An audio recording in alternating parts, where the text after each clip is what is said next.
What up, it's your buddy Mark. I'm gonna push this back just a little bit. When I just did Eminem Untouchable, and after I did that video, I saw on the YouTube, like, up next, Vlad and Lord Jamar talk about Eminem Untouchable, and I was like, uh oh. And I've never seen this interview, and so I want to see what he has to say about it. At the time, I wasn't a fan of the song either.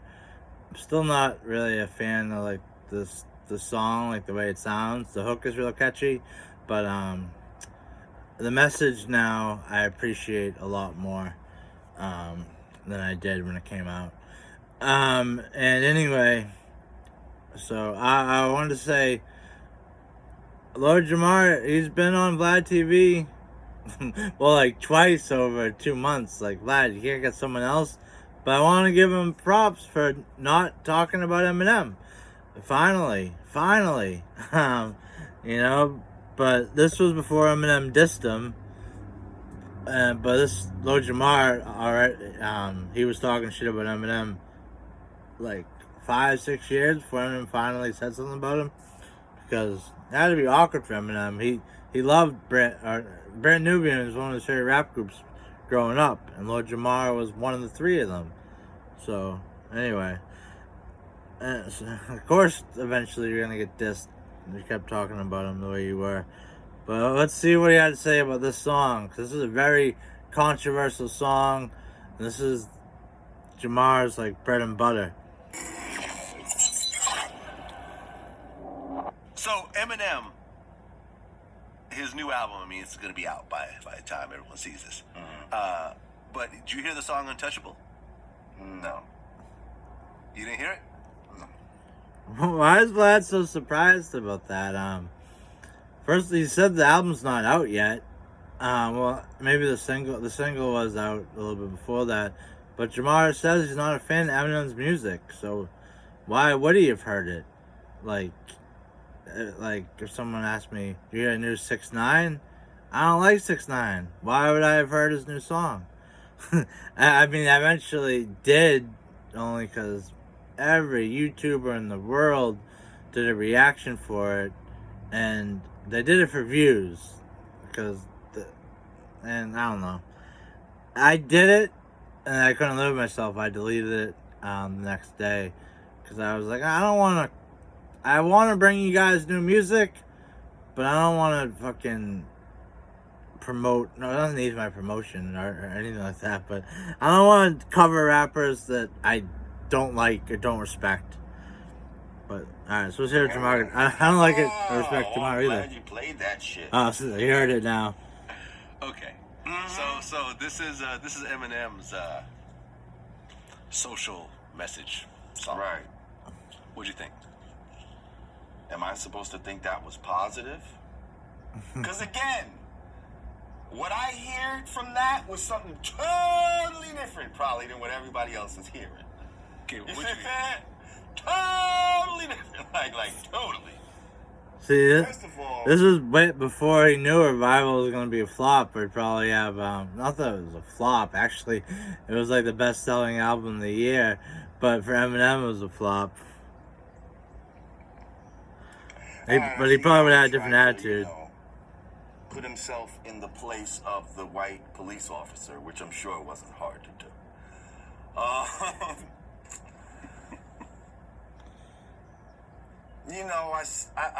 in the beginning he's talking about we're never gonna understand each other and all that type of shit. I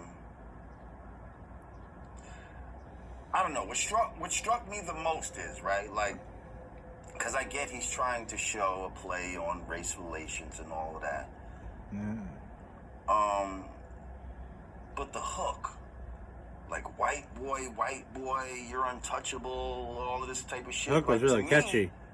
A white boy, especially a nice ignorant one, That's ignorant. will listen to that song and only hear the hook. The hook is so catchy, and I said it when I just reacted to that video, that I didn't like what he was rapping about, and I didn't like his flow in the song. So all I remember was the hook, but I didn't even finish the song because I just wasn't into it. I'm not like most people that didn't even give Revival a chance. There's a lot of songs on Revival that I listened to multiple times. Hear the hook. You don't give a fuck about all that other shit in between. Now, listen to the song again. And if you're only cueing into the hook, what does that song do for you? White boy, you're untouchable. You're the fucking shit and all of this type of shit he was fucking talking. Even though he's trying to act like he doesn't really mean it. This is the bullshit that, white boys are being fed. But psychologically, when a white boy hears that, that's the battery in a motherfucker's back right there. What? Trust me. I think that After hearing that song, I did not go out and think, "Oh, I'm untouchable. I can go rob a store right now. The police ain't gonna hurt me or arrest me." Well, the song did not change my opinion about I did not think I was untouchable after hearing that A song. white person should really just kind of leave alone is trying to explain a black person's plight. I agree with Vlad. I never thought those words come out of my mouth.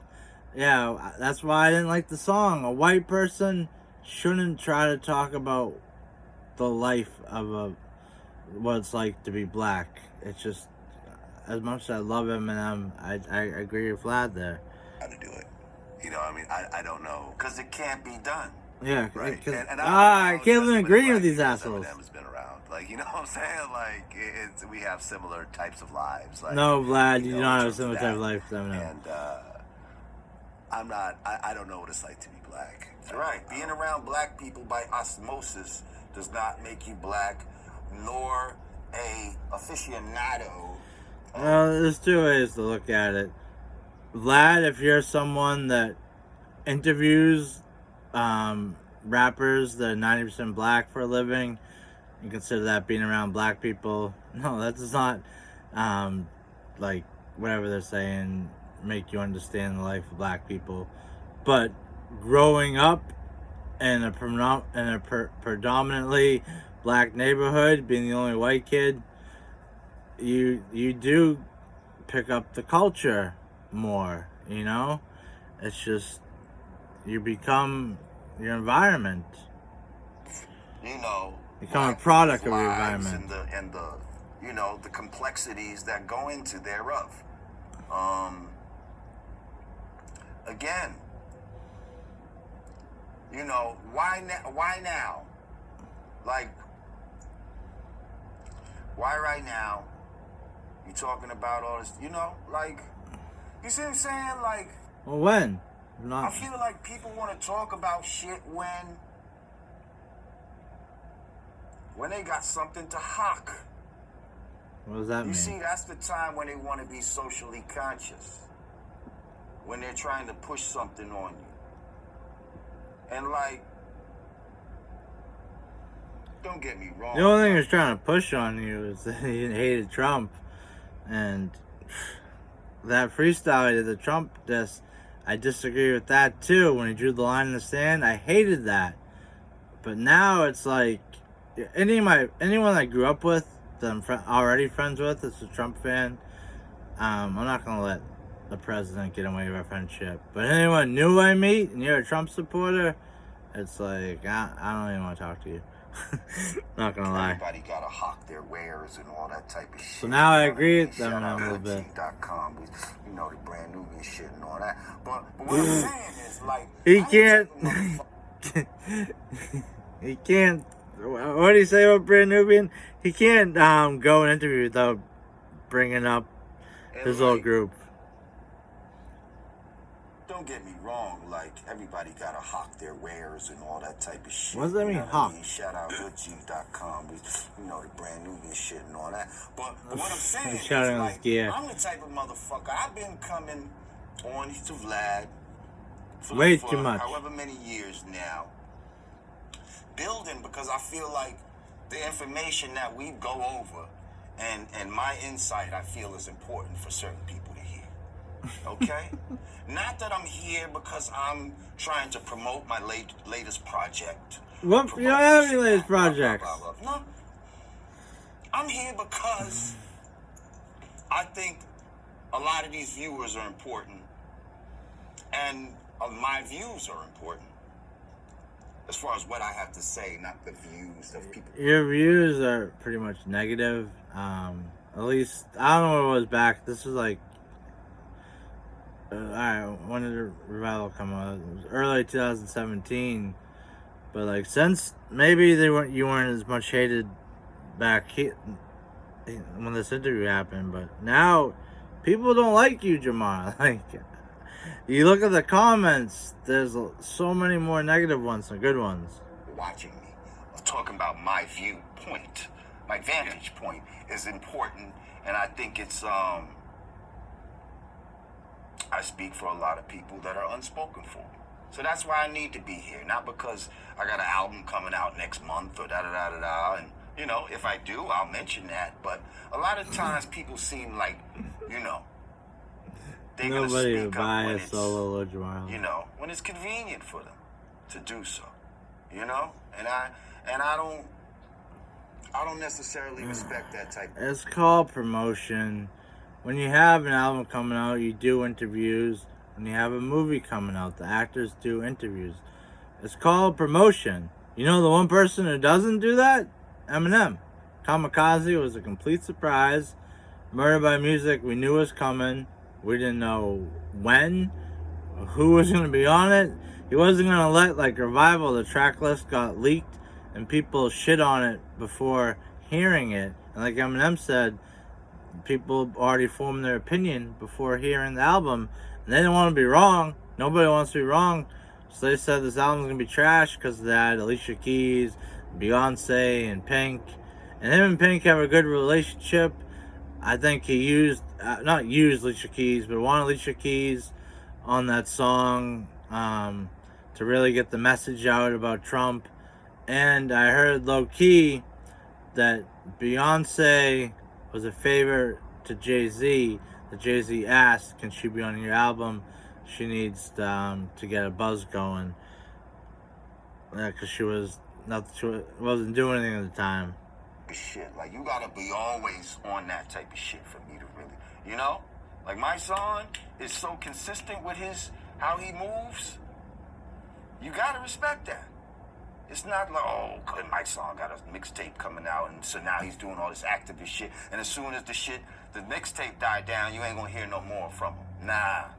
This man's still gonna be doing what he do. You see?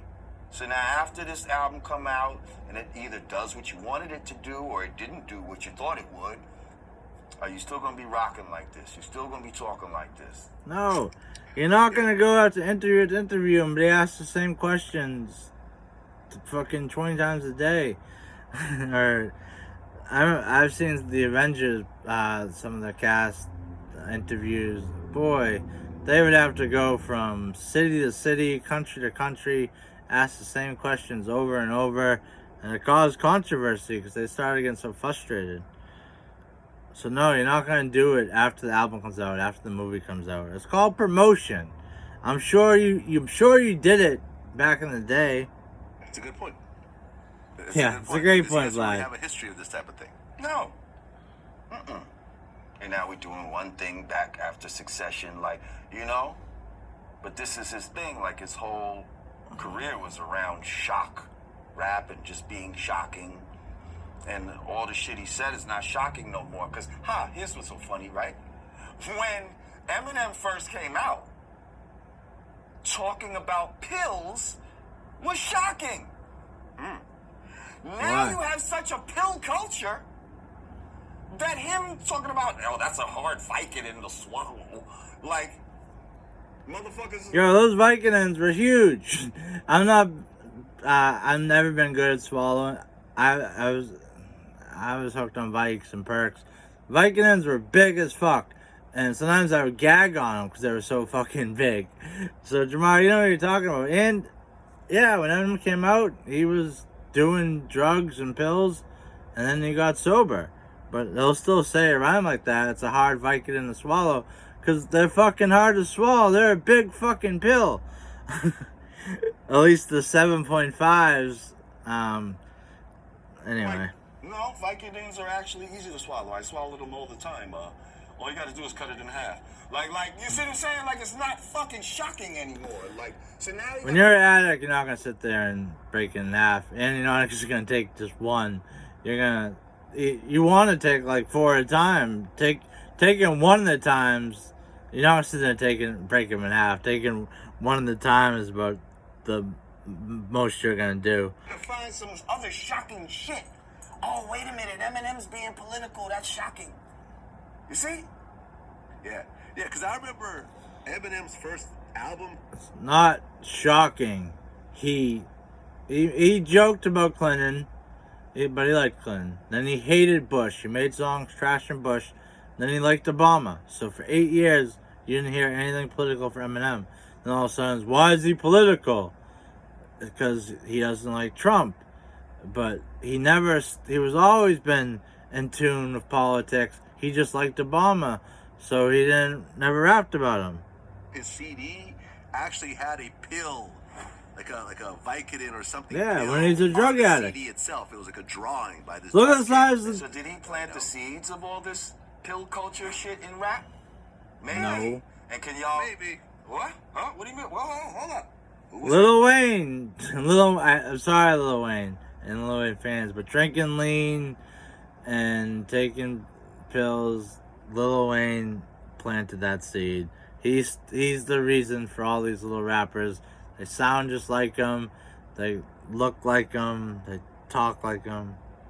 Eminem's created some spawns too that aren't too great either. We were talking about pills before that. What black rappers were talking about pills before that? Yeah, you're right. None. None? Come on now. I mean, So I can't think of any at the top of my head, but I know Prodigy talked about Quiet Storm, spent too many nights sniffing coke. All the other rappers were talking about selling coke. And Prodigy's book, he talked about he had a Vicodin problem. He never rapped about it. Come on now. None? That's so wrong. Congratulations. I just can't think of it on the top of my These are head. your babies. Put them in rehab. Oh, God. even when I was agreeing with them through the first half of the interview about the song, they took me at the end. I couldn't agree with anything they're saying. Now it's a fucking 18-minute video nobody's gonna watch. Alright, but I'm still gonna put it out there. Peace. Have a good day.